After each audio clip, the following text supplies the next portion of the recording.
A message from our school's division superintendent. My warmest congratulations to the completers and graduates of the school year 2001 to 2002. This year's theme, Graduate ng K-12, Masigasig sa mga pangarap at matatag sa mga pagsubok. K-12 graduates pursuing dreams and fostering resilience in the face of adversity. Focuses on achieving one's dream to the full potential while surpassing the challenges brought about by the pandemic. Each has proven that learning has no boundaries and limits. None of these crises and challenges have made you discouraged, and neither has proven you wrong in fulfilling your dreams of finishing and completing your education. To reach this far is not that easy, because you have succeeded the test of time.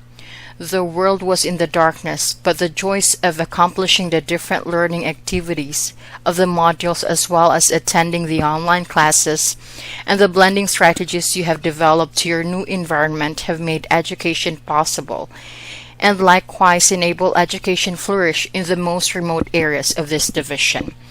I personally thank your parents or guardian for guiding you all throughout the school year. My salute also to the community, non-teaching personnel, teachers, and school heads for the initiatives they've made and provided to the learners. Each one of you is truly a champion. You deserve what it takes to be a part of this division, where every child is a champion. Congratulations. Signed, Anthony H. Leobet, CESO 5, Schools Division Superintendent. A message from the Assistant Schools Division Superintendent. Dear completers and graduates, today is another significant milestone in your life, for you have completed the requirements of the K-12 Basic Education Curriculum. I am pretty sure that you have waited this day. The pandemic has given you a lot of inconveniences, for it gives everyone the fear of going to school or fear of uncertainty. But your parents and guardians did not even bother to stop guiding or assisting you during the retrieval and returning your self-learning modules to school, or providing you with complete gadgets during your online classes. The theme this year, Graduate ng K-12, Masigasig sa mga pangarap at matatag sa mga pagsubok. K-12 graduates pursuing dreams and fostering resilience in the face of adversity truly signifies that each one of you should strive even harder or better in reaching the pinnacle of success by fighting this pandemic. We thank the stakeholders who continually extend support to the school's initiatives and programs for the development of the learners from kindergarten to grade 12. Thank you also to the whole school community, facilitated by the teachers and school leaders. This division has been an instrument in the realization of the dreams of these young completers and graduates. Congratulations to the home of the champions. Signed, Dennis G. De Velos, PhD, Assistant Schools Division Superintendent.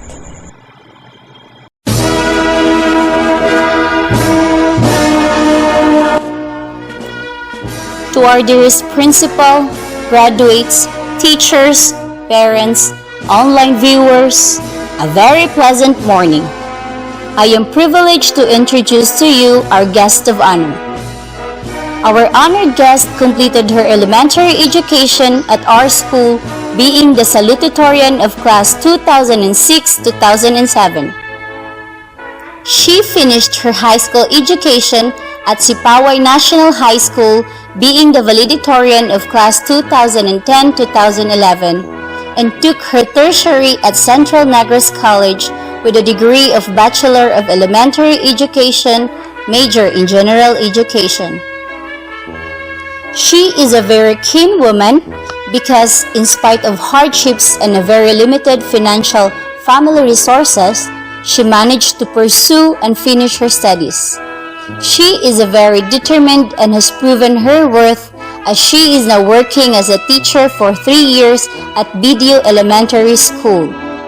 Ladies and gentlemen, our beloved guest of honor, Miss Jovelyn Lopez Alenio.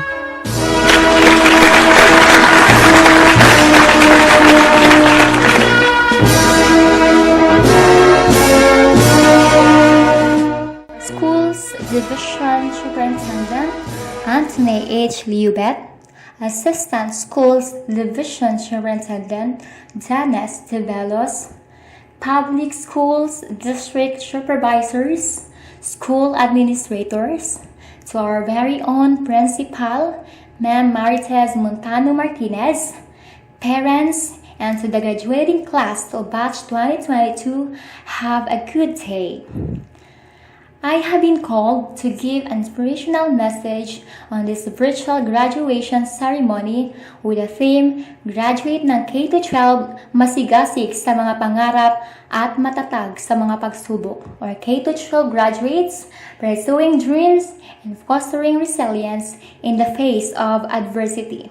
And with this opportunity, I am very much thankful to my SJES family for choosing me as guest speaker on this special occasion. My dear graduating class, today is the last day of your school, and we have gathered here virtually to celebrate this occasion, your graduation day. As after this day, you will all get busy with your respective lives and one step closer to another journey, which is the secondary level. So this time, I am not only congratulating you for successfully completed the 6 years of education in elementary, but I am congratulating the parents as well for their unending support of their children, and to those relatives and friends who have been waiting for this special academic achievement. The COVID-19 pandemic has led to the largest disruption of education ever. But despite of the many challenges brought by COVID-19, still we are a champion in our own little way because we adopted many measures in response to the crisis. And here you are, successfully completed your journey in elementary. I've been given this opportunity to share with you my journey as an alumna of San Juan Elementary School, and I felt like sharing my thoughts with you for your future because I am sure each one of you wants to become successful in life, right? So far, success for you must be to successfully complete the assignments, maintain required attendance, never miss class. But life in reality is a bigger sea. In fact, it's an ocean which you will have to swim across. Success for me is to become a star. S-T-A-R. S, which stands for struggle or sacrifices. Success comes instantly to some people who struggle a lot. So way back 2001 to 2006, it was my elementary years.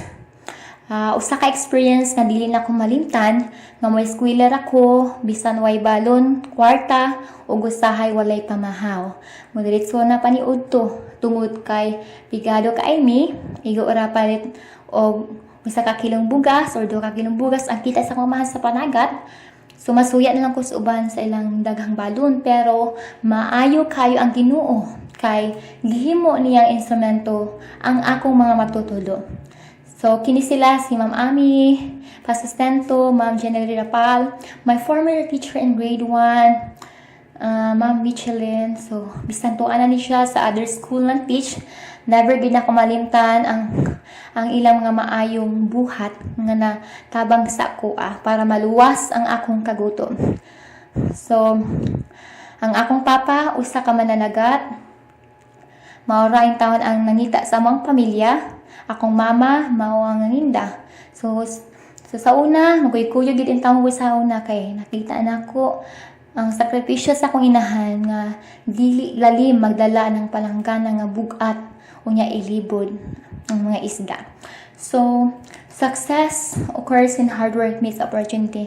And one thing I learned is that poverty is never a hindrance to success. So next letter is letter T, which stands for time. We all know that time is the most powerful tools that any of us will ever get, because time will never get back. So during my elementary years, from grade 1 to 6, I used to be punctual in reporting to school. Kay ako man ang gadalas sayawi sa amo ang room. Dili pa kayo hayag na sa eskwelahan na nga bure. Pero usahay maka-feel po ko fear, kahadlok kay ako ra usa. Mao nga usahay, maangin akong mama, pakuyugon ako. Kay di ko ganahan nga malate, kay mahadlo ko makasab-an sa akong maestra. So looking at my ribbon, na ako na siyang ginahang sa wall, nakaingon ko sa akong self nga deserve gid ay sa most punctual from grade 1 to grade 6. And I graduated as class salutatorian of batch 2007. So after I graduated in elementary, I never wasted my time. Instead, I continued my studies in Sipawi National High School and graduated as class valedictorian of batch 2011. The recognition that they awarded me enabled me to avail for government scholarship, and luckily my application was granted. Then I enrolled in Central Negros College and took Bachelor of Elementary Education, major in General Education. And don't you know, during those days, I never spent much money, even 1 peso in my pocket. Wala ko bisang piso nga nabayad sa eskwelahan, kaya nga akong scholarship sa government is 100%. Ilang ginabayaran sa akong tuition fee. So, napagid ko discount sa eskwelahan tungod kay sa pag-graduate na ako, honor ko, then na-maintain po na ako ang akong pagka-dance lister. So, every end of school year, kadawat ko og refund. So, asa mo ana mangita, ako pa nag-eskwela, napa ko'y kwarta nga madawat every end of school year. So, ang sobrang nga kwarta, mauto siya, no, giripan sa ko. I am a dance lister for my entire college years and graduated last March 26, 2015. So my dear graduating class, when you want to become who you are today, don't waste your time.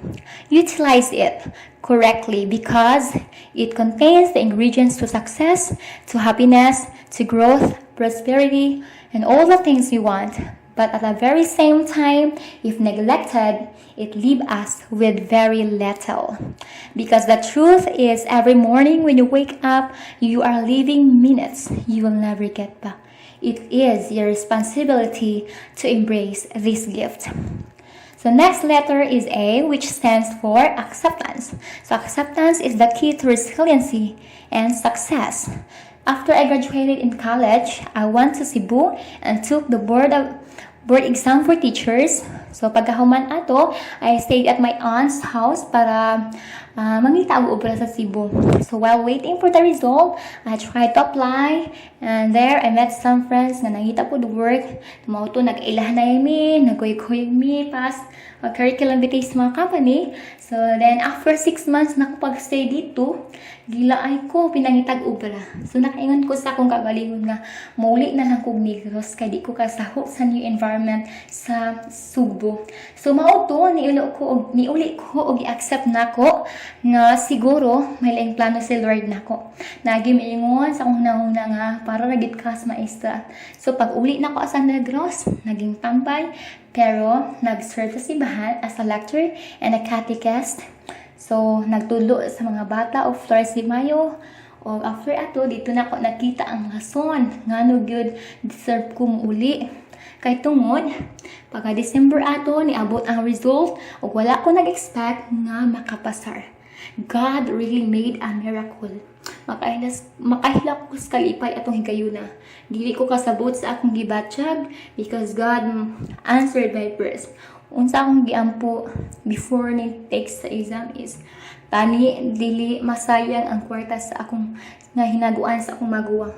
So mauto siya, and I can't believe it that God really answered my prayers. So another thing I learned is that When you never try, you will never know.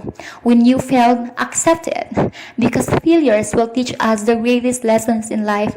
And that failures will motivate us to become strong enough to face challenges in life. If gikapoy na ka, unsa na lang ka itong napa-eskwela nimo? Always remember this and ask yourself, if others can, why can't I? Kung kaya sa uban, nga nang dili na ko kaya. So always remember that graduating class. Last letter is R, which stands for responsibility, a willingness to answer for the outcomes of your choices, actions, and behaviors. So when God answered all my prayers, wala ko nagduduha sa pag-take sa opportunity to become a teacher. I applied for 3 times. And sa pinakalas na kong katulong na kong apply, luckily, I was hired. And one lesson I learned is that never give up. Just try and try until you succeed. So last January 8, 2018, I was hired and reported to my station, Video Elementary School, where the distance of the school is 78 kilometers away from the division of San Carlos City. So despite the distance of our school, I still love the place because of its beautiful sceneries and it's a perfect place to unwind. So as a teacher, it is a big role and responsibility in my part and in our part, but I always ask from God for guidance. So with God's grace, I am now a teacher in Video Elementary School, a part of Barangay Kudkud. So I am handling grade 6 and almost 3 years in service. I hope and I wish that my transfer will be granted para dili na ako mag-teach o para dili na layo sa akong pamilya. And behind this success, I want to recognize the following persons who have been a part of my journey. First, to my parents, Mama Belen and Papa Husdi, and to all the parents who joined virtually today and became instruments of God and who support financially and emotionally. Daghang salamat, Mama, Papa, Nanay, kag Tatay. To the teaching staff of San Juan Elementary School, who support in different ways in educating the children amidst this pandemic. Daghang salamat, moms and sirs. Wala ko karon dinhi o wala kamo karon dinhi kung di tungod sa atong mga maestra o maeso. So let's give them a virtual clap. To San Juan Elementary School, I am grateful for my life and destiny for bringing me to this school. The beautiful experience with the teachers and pupils is something that money cannot buy. This makes me realize that I have something special that many don't have. Thank you so much, my alma mater. Above all, to our Heavenly Father for His guidance, wisdom, and devotion. I may not have been able to get this floor in my life without Him. So, my dear graduating class, I encourage you all to be like a star. Sacrifice your time and accept responsibility. A star that shines, sparkles, and plays a very small role in life, but one day will make a difference. I want you, my dear graduating class, to make a difference. Pursue your dreams, humanang eskwela, ug kag-uta ang mga pangandoy sa kinabuhi. Best luck of all, stay safe and healthy. Once again, congratulations on your graduation and best wishes for your next journey. Thank you.